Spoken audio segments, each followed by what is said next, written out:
Whether you're looking for a convenient refresher course, or a way to earn your Pragmatic certification at your own speed, or the chance to take a Pragmatic course from your specific corner of the world, then Foundations on Demand is the solution you need. Get the same great content, tools, and templates our Foundations course is famous for in a flexible and easy-to-use online learning platform. Learn the skills you need to build and market products people want to buy. And earn your Pragmatic Institute certification anywhere, anytime. No more travel worries, no more time zone issues, just truly great training. Experience the new way of training with Foundations on Demand from Pragmatic Institute. Visit pragmaticinstitute.com/foundations to learn more.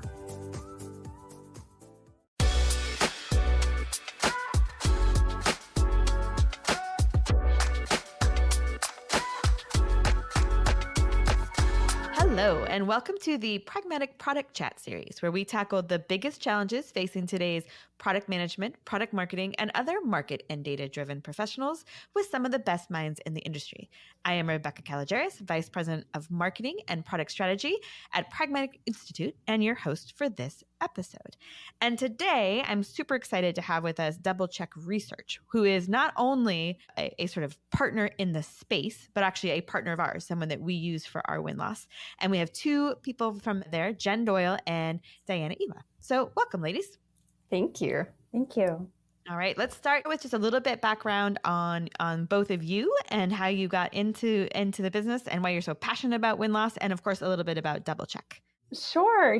I'm Jen Doyle. I'm a research director here at DoubleCheck, and I really love working in this space because I get to work with really great clients who appreciate research and win-loss, and I get to learn all about different ways to help them improve their win rates. And it's the best part of this job is really having the opportunity to speak to the buyers and uncover those little golden nuggets that my clients might not necessarily even have on their radar, and make it really actionable and really help them improve and move the needle. DoubleCheck is a win-loss agency. We have a number of research directors like myself who work with clients on win-loss programs to help improve win rates and learn all about the entire buying process. Great. And I'm Diana Igua. I am the lead of marketing and operations here at DoubleCheck. I've been with the company for slightly over 4 years now. One of my responsibilities here as lead of marketing is to help gain awareness around win-loss and educate our audience on the power of win-loss analysis.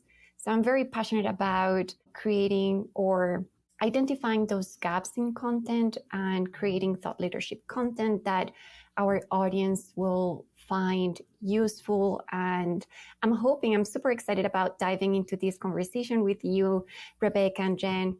So I'm hoping that your listeners will walk away from this conversation with 4 or 5 takeaways that they can implement and maybe pique their curiosity so that they will start their win-loss journey or level up their win-loss game.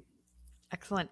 So I think it's so you have 3 very passionate people about win-loss here, right? This is what you guys do. It's one of the key tenets that we really teach, right? The importance of talking to accounts you win and to lose to really understand the buying process from the buyer's perspective, the competitive landscape. There's so much good intel. And one of the things that we talked about here before in sort of our prep call was that our latest annual survey showed that just 35% of our product teams were doing win-loss, and how very sad that made us.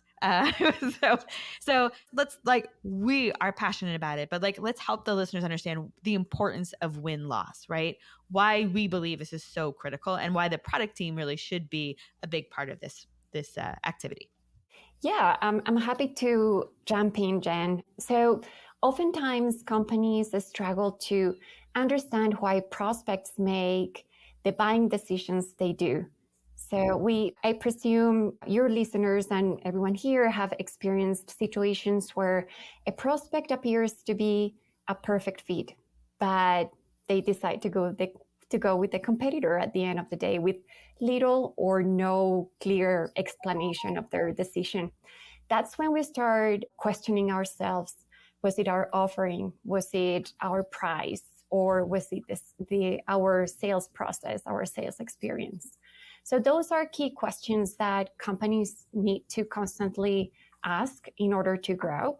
But in order to hone in on that knowledge, it is essential to adopt a formal or adopt a structured approach to collecting buyer insights. Now, if companies decide just to do an ad hoc buyer interview or win-loss interview, and it's not a more structured process around that, then what's going to happen is companies will end up relying on anecdotal information and never truly understanding the buyer.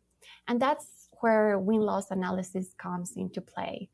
Win-loss analysis is a great way to, or generates a fresh flow of buyer feedback that adds value to a number of functions across the organization. So, for instance, from a product management perspective, the research that comes through win-loss analysis will help identify whether your offering is aligned with the current market needs or not. That knowledge will enable companies to inform product roadmap and help develop more customer-centric products. Now, from a sales standpoint, win-loss will bring to life sales coaching and sales training. So basically, by capturing quotes from those buyers, from customers, and embedding those into their training modules or their training programs, they can help new sellers to get up to speed with best practices so that they are able to drive higher win rates. From a product marketer perspective, they are able to capture competitive intelligence and have a better view of the competitive landscape. So it will also help to highlight key differentiators of your product or services. And also you have a view into the advantages and disadvantages of competitive offerings versus your own. And finally, from a marketing standpoint, it provides insights into how the market views your organization and your offering. So it will help with brand awareness. It will help you to drive more effective lead generation campaigns, inform the content that you're putting on your website, adjust your messaging as well.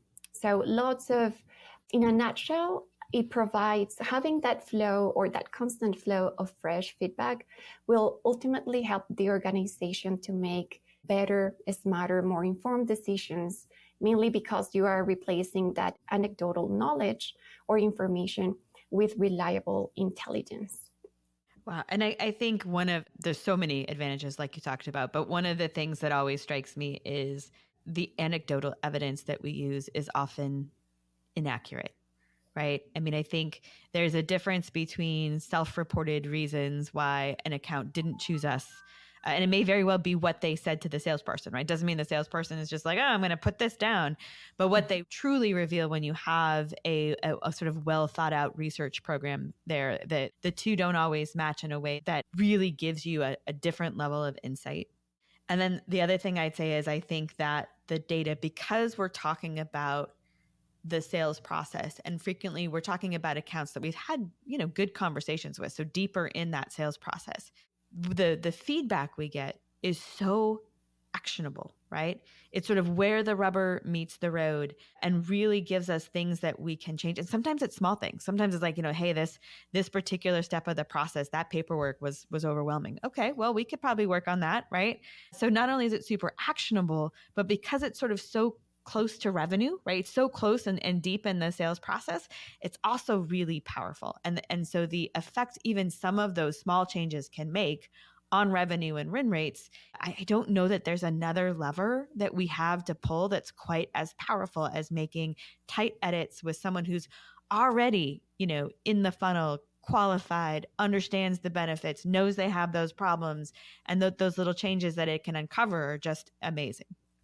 Absolutely, yes, 100%. I think bringing the voice of the customer and voice of the market into your organization is bringing in that unbiased opinion in a way. I know opinions may not matter, but when it comes from the buyer, it should be the very last opinion that you should follow, correct? Yes. Definitely, there are so many levers that organizations can tap into, such as their CRM, their sales team, but all those come with a level of bias. So having the buyer's voice is definitely something that will back your, it brings another layer definitely to your decision-making process. Yeah. But I know you can't share details on clients, but I would love to hear, because I mean, I can talk about our impact, but I know you guys have some great stories too of clients who've just been really seen results through this. Yeah, I will say I work with clients shifting from an anecdotal decision-making process over to a formal win-loss program all the time. That's what I do. And one of the problems with the former, there are so many problems with the former, and so many organizations turn to just one sales story or one extreme where, something really went wrong with the sales process, and they can have knee-jerk reactions to these singular stories. They may be accurate. Just because it's an anecdote from a buyer doesn't mean it's inaccurate, but it's just one story. And that's really important to take home. One story versus a collection of conversations taken over time is a completely different game. It's game changing. With the collection of conversations and reports, you can actually dial up trends, and that one-off story, that bad situation might only just be one buyer. I had an example of this with a client recently where I had one interview. It was one of the first interviews I did. The client shall remain nameless. And the feedback on the sales team was quite negative, and it was quite bad. And this report was shared internally, and very quickly sales leadership and other leaders of the organization, had this kind of fire drill moment where we've got to do something about this. We really need to act on this. And that's what you want out of a win-loss program. You want action, but this was just one story. And I'm comparing receiving this one story to almost receiving an anecdote before win-loss, because what happened is they ended up finding out the salesperson on this lead was very new, and they probably shouldn't have been handling this account by themselves. And, the rest of the sales feedback and the rest of the study was quite decent. It was quite good. So it was very much an outlier. So having a formal win-loss program in place with continual insights streaming into your organization will prevent those knee-jerk reactions to one-off scenarios that may or may not be terribly relevant in your organization in the first place.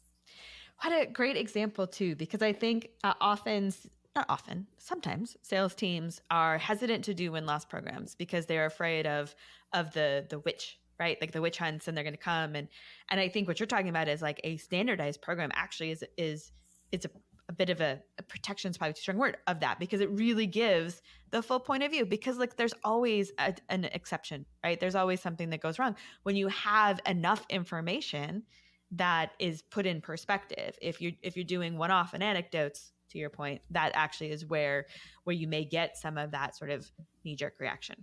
Absolutely. I couldn't agree more. So, okay. So we know it's really important. Let's talk about sort of the key components of a win-loss program.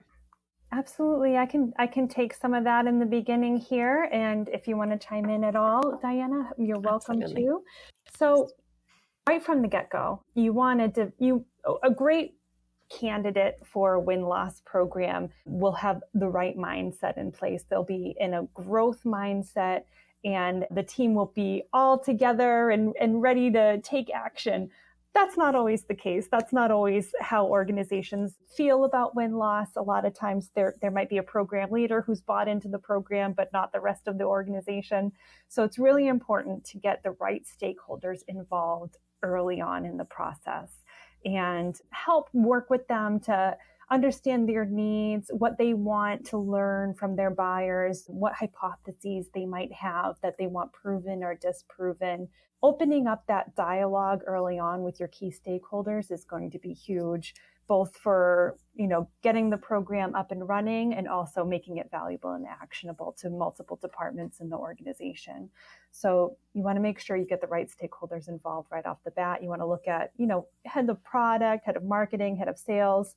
Those are really the big three players that we're looking at. Competitive intelligence as well would apply. Talking to some of your sales executives to learn about their needs and their interests.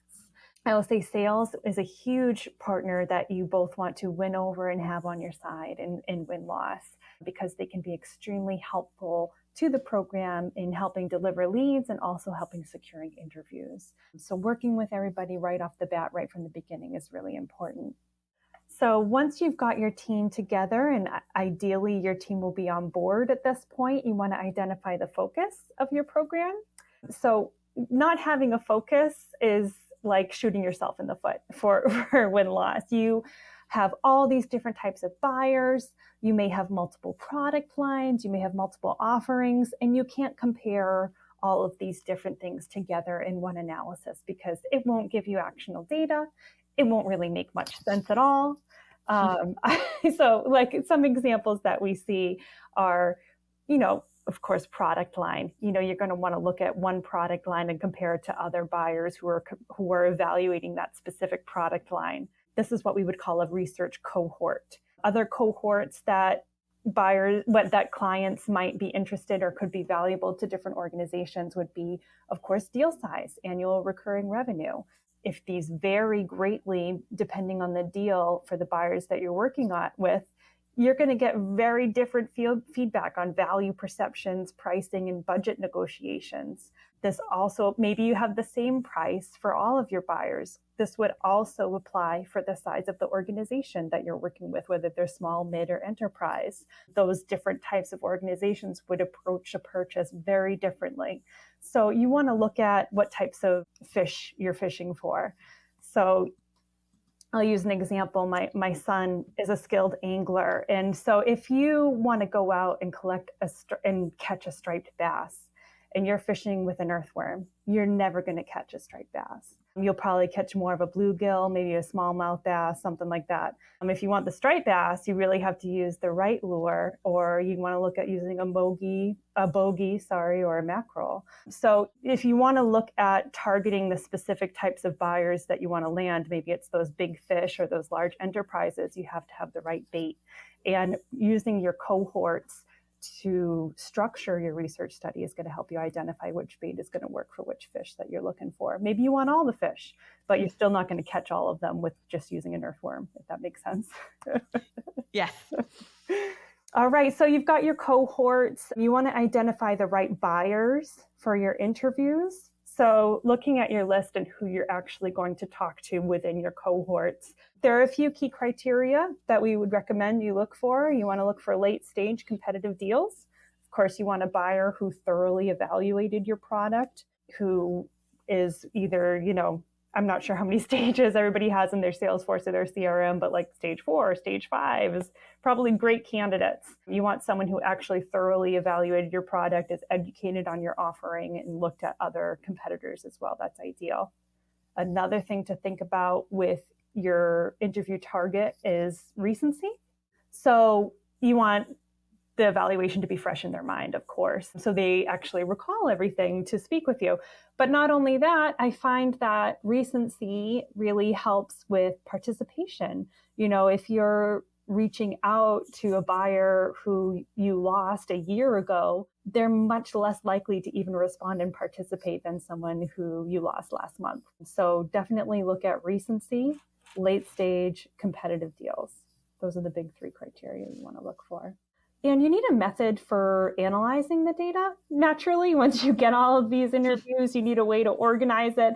At DoubleCheck, we use Dovetail, which is a great tool for analyzing qualitative data and involves tagging methodologies and charts that can be created out of the interviews. You really want a way to roll up and dial up your trends in a way that's easy to visualize and easy to share within your organization. There's a disturbing trend that's starting to occur in win-loss that we've noticed, where some organizations, they want to get into win-loss, but it seems like a lot of work to, recruit for the interviews, then do the interviews, then analyze the interviews. And some people tend to look and say, hey, I'm just going to do a survey because that's easier. And then I'll get the quantitative results, and maybe I'll get more people taking the survey than I would for the interview. And people think it's a good idea. Couldn't be further from the truth. The problem with doing a survey-based win-loss program primarily is you don't know what you don't know. And you're never going to get those rich golden nuggets that you would out of an actual conversation live with your buyer. I don't care how many open-ended questions you put in the survey.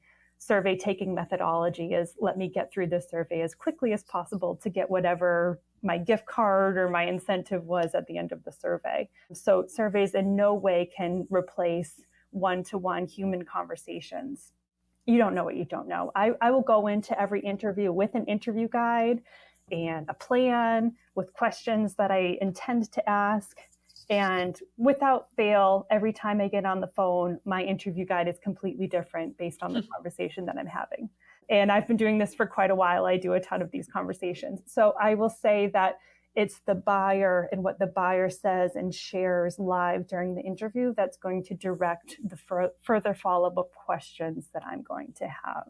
So you still need humans to do this. You can't replace this process just by doing something that's quicker and easier. Win-loss is work, and it's valuable work, and it's definitely rewarding to every facet of the organization. But you can't just skip steps there and try to do something that's easier, because you won't get good information back. It won't be nearly as good.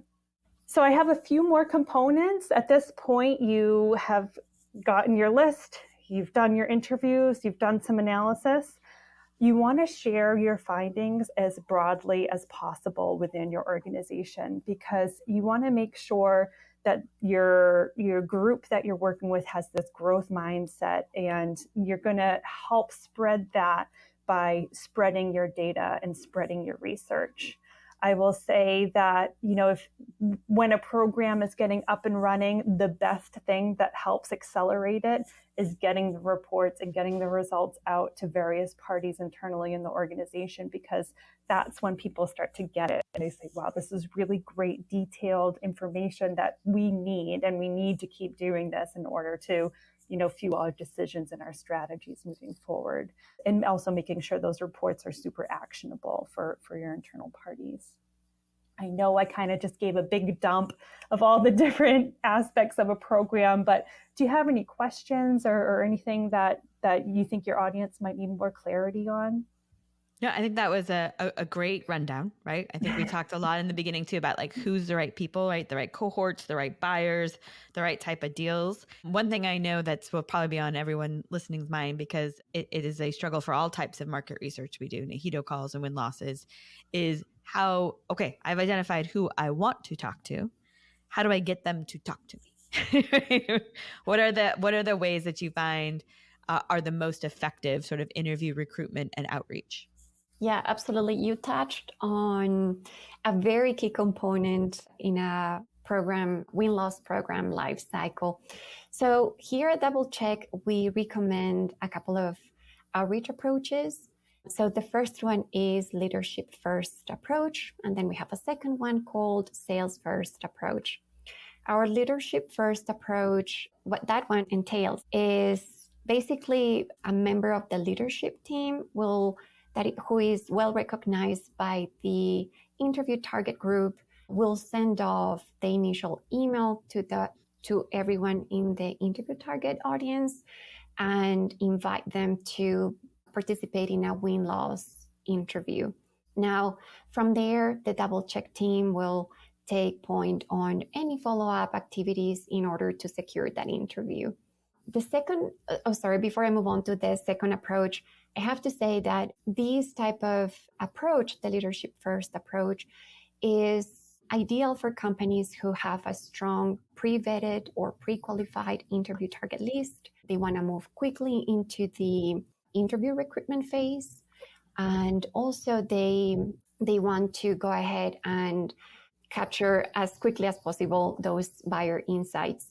Now, one of the pros about this outreach approach is the fact that it's pretty straightforward and we are able to move fairly quickly throughout the recruitment process or the recruitment stage. Now, one of the cons is that companies need to make sure that they are pre-qualifying those leads or interview target leads right off the bat, so that we are speaking with the right people. Otherwise, we may derail, in a way, the insights, or the insights that we're getting are not the ones that we're looking for. On the other hand, we have the sales first approach. In that approach, the sales team is more involved, and what we do is we reach out to the sales organization and we ask for a warm introduction to the interview target leads that we are pursuing. So this is great for companies that have a strategic selling motion in which the seller develops a strong relationship with the buyer over time. And the purchase decision is of a strategic importance to the buying organization. Now, this approach is great for organizations that have a strong relationship with buyers.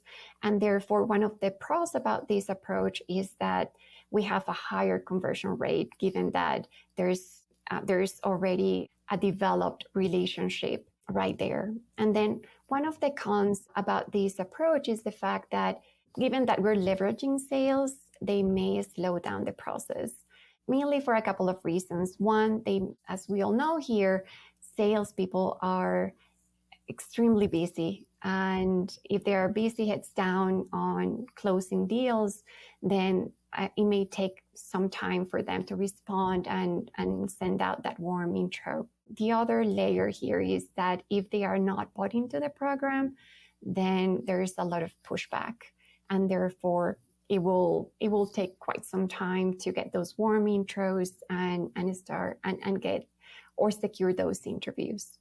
Now, it is important for both approaches to know your target audience and understand what makes them tick and what makes them say, okay, I'm going to raise my hand to be part of or participate in the research.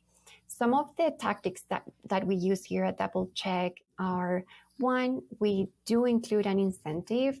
Getting wins or securing win interviews is easier than securing loss interviews. Therefore, the incentive that we provide to wins is slightly lower than the incentive that we provide to losses.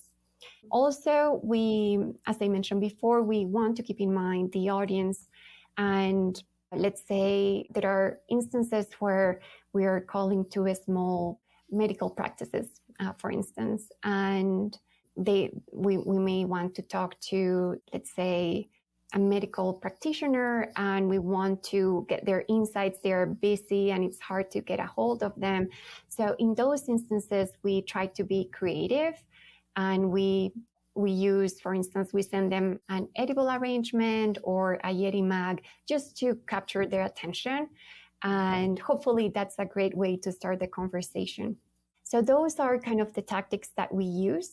And I don't know if that's what you want me to, if that captures what you were trying to get here to, Rebecca. Yeah, no, I think it's a great way of talking about, both which channels we kind of go through to reach out to them, as well as some of the sort of perks or surprises we might use to gather them. One other thing that you touched on in there, in terms of like sometimes buy-in is a problem with sales. I think sometimes buy-in is a problem with companies overall. It's not just sales, right? I think they're very close to the deal. So it can be there. It can be feeling like we already know. It could feel like, again, it's more of a witch hunt. All kinds of reasons I think that we all see, and I'm sure you've seen, companies with some hesitancy around win-loss. And as I'm confident that you've seen that, I would love kind of in the same way of how do we reach attendees, or how do we reach interview recruitment? How do we reach internally to kind of bring people along and get them really bought into this program? Yeah, I can start out and take that. So again, no one's getting their pitchforks out here, And I will say, the reason I think we keep mentioning sales and keep talking about sales a little bit is because they can be so important. They're not the only group that might be hesitant about win-loss, certainly, but they can be so important to the program. Yes. Because they can just be so helpful in qualifying leads and also in the actual outreach process itself. And so, but it's important to get all stakeholders on board. And I think to help answer this question, it might be helpful to share an example that happened recently with another client that shall remain nameless. I had a client this year who really struggled to get their win-loss program up and running. They really felt strongly about it, this program leader, and they were very determined to roll it out to the organization, which is a good thing because they needed that determination. The sales team in this scenario was the group who did not want to go forward with win-loss. They felt that they did not want their job performance on the line. They didn't want to be evaluated in this way. Other groups of the organization, it can be kind of this thought of there's a little bit of fear of opening Pandora's box and what's going to come back and how is that going to reflect on me and my department. But it's again, it's not about the witch hunt. It's not about, nobody is saying there's a problem with specifically with sales or with marketing, but what we're looking for is opportunities to improve because overall as an organization, we want to win more, right? So what this program leader had done is I actually jumped on a couple calls talking directly to her sales team to address questions, concerns, talk about the program, talk about all of the learning objectives we have that are not necessarily just related to sales or just related to product. It's the whole buying process. We want to learn about branding, awareness, marketing, selection criteria, business drivers, all of these pieces, all the way through to the final win-loss decision. And of course, competitive intel. There's so many facets to the program and just helping different departments understand and realize that this is a full picture study, not specifically coming after their department or looking for flaws in their group. This is about a continual growth mindset. And what really helped in this situation with this particular client I worked with who was really struggling, that her sales department was particularly influential in the organization, as salespeople often are. It's a skill that they have, and they need that skill to win deals. And so she had a hard time kind of going against sales wishes. But what ultimately happened is after a number of meetings and working with the sales team, not against them, we got a few leads, and out of those small number of leads, we were able to generate a couple of reports. And once the team was able to receive the research and digest the research and see how impactful this could be to their group, that is what helped further the program. Then next thing you know, we got a few more leads, and hopefully they'll get a couple more reports and then get a few more leads, and they'll be able to keep going that way. With the sales team specifically, they're incentivized to win. And once they learn that the research is going to help them do that, they're going to win more, they're going to make more money. And that's a very good thing for everybody.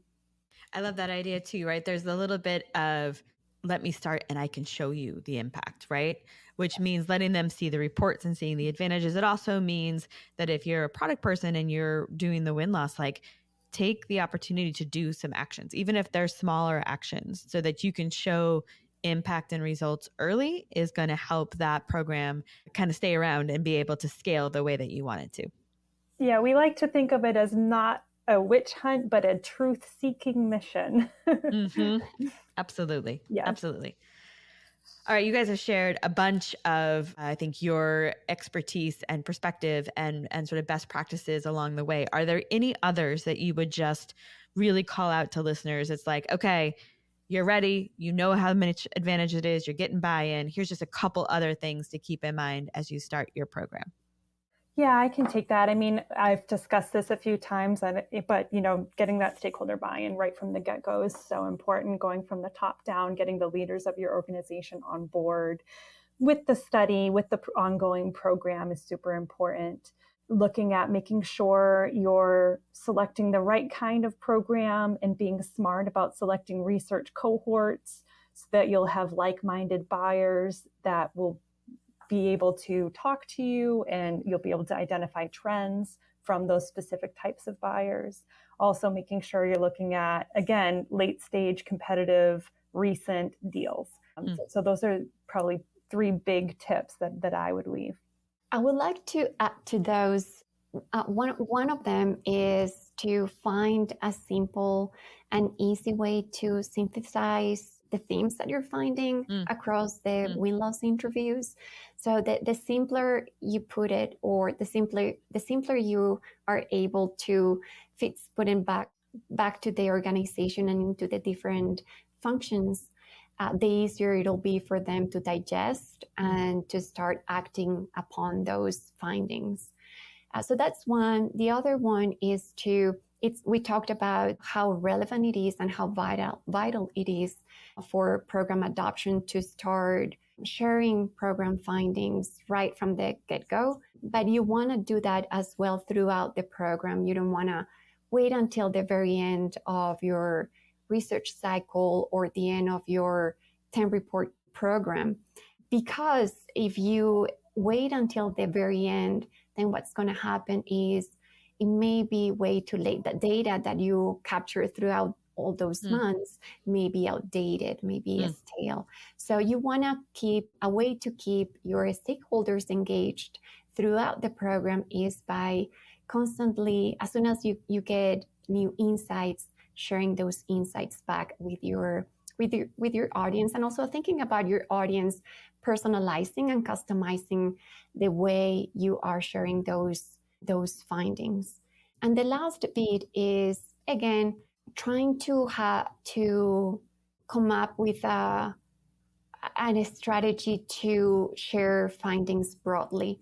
It could be through executive debriefs or sales trainings, one-on-one sales coaching sessions, trying to embed win-loss findings into your day-to-day operations to make the most out of the program. Great advice. Lots of great advice. And I do think don't wait necessarily 4 months so you have an even bigger pile, because it's easy for people to think, oh, that was back then, we probably fixed it already, right? So that's another reason that the immediacy is so key. Awesome. All right. So everybody here listening, if you do nothing else, I think win-loss is such a powerful tool, and the way it will arm you to do your role and to have impact on the organization that can be felt very quickly is amazing. And certainly if you can use a partner, I DoubleCheck is one we use. There are other really great partners out there as well.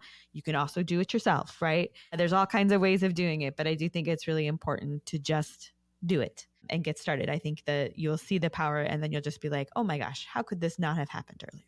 All right, ladies, my one last question. Talked about lots of different things today, lots of great things about win-loss. If you could have listeners do 2 things differently tomorrow based on what we talked about today, what would it be? I mean, with your group where it was just the 30% who were doing win-loss, I think it would be, get started. Get started talking to your stakeholders, get started thinking about your cohorts and your learning objectives. Just take those few first steps to getting up and running will be huge. You can take those actions today. It doesn't take very long to take those actions. So those are the big things to just, get up and run, to get started. Excellent. All right. If there's someplace that people want to dive in, you guys have lots of great research and lots of great thought leadership, Diana, that you kind of oversee. Where should I send people?